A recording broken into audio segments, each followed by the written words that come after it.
আমরা কিন্তু টি-20 বিশ্বকাপ 2024-এর একদম শেষের দিকে, মানে একদম শেষের দোরগোড়ায় এসে দাঁড়িয়েছি বলতে পারো। 29 তারিখ, মাঝখানে আর 2 দিন। তারপরে কিন্তু আমরা জেনে যাব যে বিশ্বের সেরা টিমকে টি-20 বিশ্বকাপের এবছরের টপ টিমকে।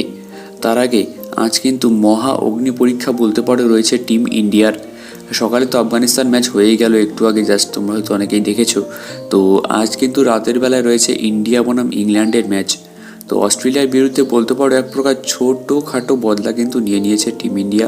তবে এখানেই থেমে থাকলে হয়তো চলবে না রোহিত শর্মাদের, কারণ 2022 সালে কিন্তু টি-20 বিশ্বকাপে এই ইংল্যান্ডই হারিয়েছিল ভারতকে।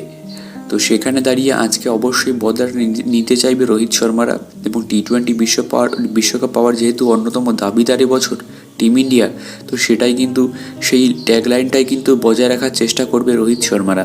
তো যাই হোক, দেখে নেব যে আজকের প্লেইং ইলেভেনে কোনো পরিবর্তন আমরা দেখতে পাচ্ছি কিনা, কোনো পরিবর্তন হতে পারে কিনা, শিবম দুবে বাদ পড়বে কিনা, নাকি সেম 11ই খেলবে। তো চলো সেটাই দেখে নিই আজকের এই ভিডিওতে। রোহিত শর্মা, বিরাট কোহলি, ঋষভ পান্ত, সূর্যকুমার যাদব, শিবম দুবে, হার্দিক পান্ডিয়া, রবীন্দ্র জাডেজা, অক্ষর প্যাটেল, জসপ্রীত বুমরা, কুলদীপ যাদব এবং আর্শদীপ সিং।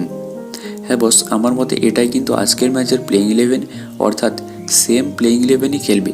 এখানে পরিবর্তনের কোনো সম্ভাবনা কিন্তু আমি দেখতে পাচ্ছি না, কারণ টিমটা খুব ভালো একটা ফ্লোতে চলছে।